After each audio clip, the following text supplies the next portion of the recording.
बिस्मिल्लाहिर्रहमानिर्रहीम। Dear students, first year chemistry के एक और लेक्चर के साथ आपकी खिदमत में हाजिर है। आज का लेक्चर है लेक्चर नंबर 4 और ये चैप्टर नंबर 9 है, केमिकल काइनेटिक्स। ये जो चैप्टर की सीक्वेंस आपको बता रहा हूँ वो मुख्तलिफ बोर्ड्स में मुख्तलिफ हो सकता है। मैं जो बुक फॉलो कर रहा हूँ वो नेशनल बुक फाउंडेशन है। उसी के मुताबिक अगर आप किसी पंजाब टेक्स्ट बुक बोर्ड के मुताबिक अगर ये चैप्टर्स अगर देखोगे तो ये चैप्टर नंबर 11 होगा।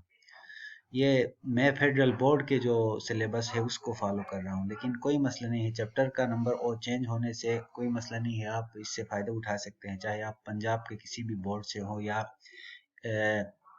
आगा खान बोर्ड वाले भी फ़ायदा उठा सकते हैं मेरे लेक्चर से। डियर स्टूडेंट्स, आज का हमारा टॉपिक है factors affecting the reaction rate. ये आसान सा टॉपिक है। इस चैप्टर का अगर सबसे कोई सिंपलेस्ट टॉपिक है तो वो यही टॉपिक है कि वो कौन से फैक्टर्स है जो रेट ऑफ रिएक्शन यानी रिएक्शन के स्पीड को कम या ज़्यादा करती है। तो आज हमारा जो है लेक्चर उन्हीं चीज़ों को डील कर लेगा। और अगर देखा जाए तो अब हमने इस चैप्टर का जो है हाफ आज कंप्लीट हो जाएगा। अगर हाफ वाले पहले वीडियोस अगर आप लोगों ने नहीं देखी तो सिंपलेस्ट वे से केमिकल काइनेटिक्स के मुख्तलिफ चीज़ों को समझने के लिए आप हमारे यूट्यूब चैनल पे अवेलेबल वीडियो लेक्चर्स को देखें, ताकि आप लोगों के लिए कोई कन्फ्यूजन बरकरार या बाकी न रहे। डियर स्टूडेंट्स, इससे पहले कि हम आज के टॉपिक पे जाए, हम एक रिव्यू लेते हैं कि रेट ऑफ रिएक्शन किसे कहते हैं। रेट ऑफ रिएक्शन उस स्पीड को कहा जाता है जिससे रिएक्शन आगे की तरफ प्रोसीड करता है, या हम ये कह सकते हैं कि वो रेट जिसके तहत रिएक्टेंट की कंसंट्रेशन इस्तेमाल होती है, या वो रेट जिसके तहत प्रोडक्ट की कंसंट्रेशन में इजाफा होता है, उसको हम रिएक्शन रेट कहते हैं। तो डियर स्टूडेंट्स, वो फैक्टर्स जो उसको इफेक्ट करती है रिएक्शन रेट को, उनमें से इम्पोर्टेंट तो ये है कंसंट्रेशन ऑफ रिएक्टेंट्स, टेम्परेचर और कैटालिसिस। और इसके साथ एक और चीज़ भी डिस्कस कर लेंगे जो कि इस लिस्ट में शामिल नहीं है, वो है फिजिकल स्टेट ऑफ रिएक्टेंट। वो भी हम डिस्कस कर लेंगे, लेकिन इम्पोर्टेंट चीज़ें यही हैं। तो डियर स्टूडेंट्स, सबसे पहले हम ये देखते हैं कि कंसंट्रेशन ऑफ रिएक्टेंट्स का रिएक्शन रेट पे क्या असर होता है। इससे पहले हम केमिकल इक्विलिब्रियम वाले चैप्टर में लॉ ऑफ मास एक्शन को पढ़ चुके हैं। यानी लॉ ऑफ मास एक्शन का ये कहना है कि जो है रिएक्टेंट की कंसंट्रेशन जितनी ज़्यादा होगी उतना ही जो है रिएक्शन का रेट है वो फास्ट होगा। और उसके जो है उसका जो लॉजिक है वो ये है कि जितने ज़्यादा रिएक्टेंट होंगे उतना ही ज़्यादा जो है कोलिजन्स के चांसेस ज़्यादा होंगे। अब दूसरा जो फैक्टर है टेम्परेचर और rate of reaction. Rate temperature के बढ़ने से अमूमन रेट ऑफ रिएक्शन में इजाफा होता है, और टेम्परेचर के कम होने से रेट ऑफ रिएक्शन भी कम होता है। इसकी वजह यह है कि टेम्परेचर ज़्यादा होगी तो एवरेज काइनेटिक एनर्जी की मालिक्यूल ज़्यादा होगी। सॉरी काइनेटिक मालिक्यूल की जो सॉरी मालिक्यूल्स की जो काइनेटिक एनर्जी है वो ज़्यादा होगी, तो वो आपस में ज़्यादा फोर्स से टकराएंगे, तो ज़्यादा रिएक्टेंट्स आपस में टकरा के ज़्यादा एनर्जी से टकरा के ज़्यादा प्रोडक्ट बनाएंगे, यानी कम टाइम पे जो है ज़्यादा प्रोडक्ट हमारे पास बनेगा। मजीद इसकी एलाबोरेशन के लिए आर्हेनियस ने एक इक्वेशन ड्राइव किया है, वो हमें ये बताता है कि रिएक्शन रेट और टेम्परेचर का आपस में क्या रिलेशन है। अब हम ज़रा वो आर्हेनियस इक्वेशन को देखते हैं। आर्हेनियस इक्वेशन, आर्हेनियस इक्वेशन के ने जो हमें आर्हेनियस इक्वेशन के मुताबिक देखिए डियर स्टूडेंट्स, यहाँ पे ये के है स्पेसिफिक रेट कांस्टेंट, और दूसरे साइड में यहाँ पावर्स में आर टी है।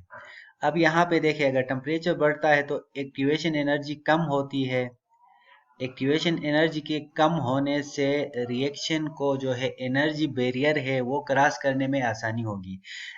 एक्टिवेशन एनर्जी के बारे में जो है डियर स्टूडेंट्स, हमारा जो नेक्स्ट लेक्चर होगा वो एक्टिवेशन एनर्जी के बारे में होगा। अब सिंपली आप लोगों ने ये समझना है कि अगर किसी रिएक्शन का टेम्परेचर बढ़ाएंगे तो वहाँ पे ज़्यादा मॉलिक्यूल्स के पास इतनी एनर्जी होगी कि वो प्रोडक्ट में कन्वर्ट हो सके। इसी तरह हमारा जो टेम्परेचर के बढ़ने से रिएक्शन रेट क्या होगा, फास्ट होगा। डियर स्टूडेंट्स, थर्ड हमारे पास जो फैक्टर है वो कैटलिस्ट से, कि कैटलिस्ट आपको पता है कि वो सब्सटेंस होता है जो केमिकल रिएक्शन रेट को जो है अल्टर करता है और मोस्ट ऑफ द केसेस में बढ़ा देता है। तो डियर स्टूडेंट्स देखिए, कैटलिस्ट असल में कैटलिस्ट का भी वही रोल है कि ये जो एक्टिवेशन एनर्जी का जो बैरियर होता है, जो रिकवर्ड होता है, ये ऊपर वाला अनकेटलाइज्ड रिएक्शन है, यानी मॉलिक्यूल्स को प्रोडक्ट में जाने के लिए इससे जो है स्टीप को क्रॉस करके जाना पड़ेगा। जबकि दूसरे केस में ये जो ब्लू कलर में हमने जो कैटलिस्ट इस्तेमाल किया है उसके इस्तेमाल से जो एनर्जी बैरियर अगर कम होगा तो ज़्यादा मॉलिक्यूल्स जो है प्रोडक्ट में कन्वर्ट होंगे। तो कहने का मतलब ये है कि कैटलिस्ट एक्टिवेशन एनर्जी को कम करता है और सिस्टम को एक अल्टरनेट पाथवे देता है। देखिए, पहले काफ़ी मुश्किल था प्रोडक्ट की तरफ जाना, अब ये बैरियर आसान हो गया है, कम हो गया है, तो रिएक्टेंट आसानी से प्रोडक्ट में कन्वर्ट हो सकते हैं। तो कैटलिस्ट रिएक्शन के मैकेनिज्म को अल्टर करके उसको एक अल्टरनेटिव मैकेनिज्म देता है, जिससे क्या होता है कि हमारा जो रिएक्शन है उसका स्पीड फास्ट हो जाता है।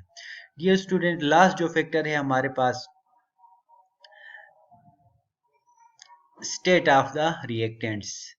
स्टेट ऑफ द रिएक्टेंट्स, मसलन कोई चीज़ पाउडर फॉर्म में होगा, उसका सरफेस एरिया ज़्यादा होगा तो दूसरे रिएक्टेंट के साथ इन कांटेक्ट आने के चांसेस ज़्यादा होते हैं।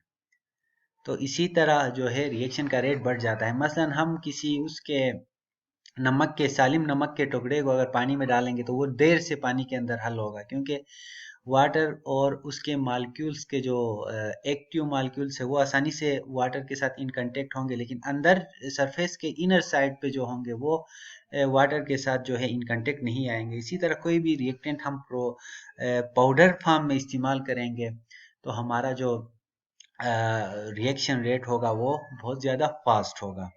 फिर डियर स्टूडेंट, एक्टिवेशन एनर्जी का भी बड़ा रिलेशन है जो है स्पीड ऑफ रिएक्शन के लिए।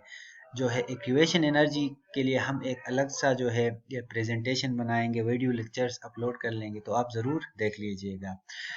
ये तो एक सिंपल सा टॉपिक था आज का। अगर आपने हमारा यूट्यूब चैनल सब्सक्राइब नहीं किया तो आसान तरीकों से जो है केमिस्ट्री के आर्टिकल्स को समझने के लिए आप ज़रूर हमारे जो है चैनल पे विज़िट करें, उसको सब्सक्राइब कर लें। और आसानी के साथ मैं कोशिश करता हूँ कि बहुत सिंपल वे से ये चीज़ें आपको समझा सकूँ। तो डियर स्टूडेंट्स, हमारा चैनल सब्सक्राइब कर ले, ये यूट्यूब हमारा चैनल है, तो ये सब्सक्राइब बटन दबाएं और इसके बाद जो है ये बेल आइकॉन भी क्लिक कर ले, ताकि ज़्यादा से ज़्यादा आपको जो है नोटिफिकेशन हमारे नए अपलोड से मुतल्लिक मिल सके। तो डियर स्टूडेंट्स, आज का जो लेक्चर था वो एक सिंपल सा लेक्चर था कि कौन सी चीज़ें जो है रिएक्शन रेट को इफ़ेक्ट करती है, उसको हमने डिटेल से डिस्कस किया। तो देखते हैं कि कौन कौन सी चीज़ें थी। ये